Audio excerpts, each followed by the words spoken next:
எல்லா மனிதர்களிடமும் பொதுவாக இருக்கும் பயம் மரண பயம். இன்னும் தனிமையில் வரும் பயமோ, மாணவர்களுக்கு தேர்வு பயமோ, வாலிபர்களுக்கு எதிர்காலத்தை குறித்த பயமோ, கண்களின் இச்சை, மாம்சத்தின் இச்சை, ஜீவனத்தின் பெருமை என்னும் உலகத்தினால் உண்டான பாவங்களோ, எல்லா தீமைக்கும் வேறான பண ஆசையோ, பயமோ, பாவமோ எதுவாயிருந்தாலும் இவை எல்லாவற்றின் மேலும் வெற்றி பெற ஒரே வழி இயேசுவே.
முற்காலத்திலே நாம் எல்லாரும் நமது மாம்ச இச்சைகளின்படியே நடந்து நமது மாம்சமும் மனசும் விரும்பியவைகளை செய்து வந்தோம்.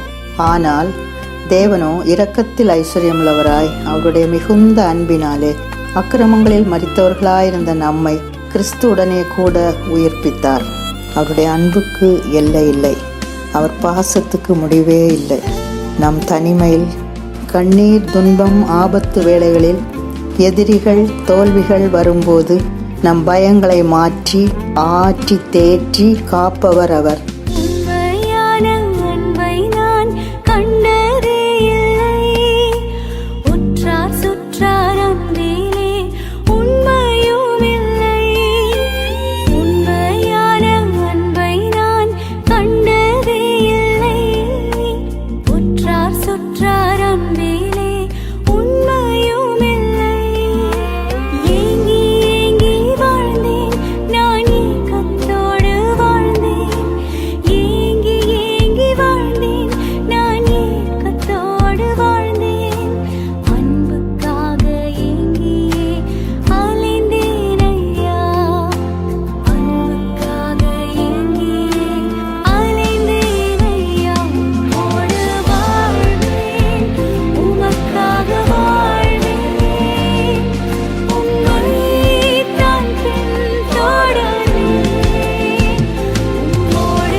இந்த உண்மையான அன்புக்கு நம்மை அர்ப்பணித்து முழு இதயத்தோடும் தேடினால் நாம் அவரை கண்டுபிடிப்போம். அதோடு உண்மை தேவனை கண்டுபிடிக்காத உள்ளங்களும் கண்டுபிடிக்க நாம் ஜெபிப்போம், செயல்படுவோம். அதற்கு தேவன் நமக்கு உதவி செய்வாராக.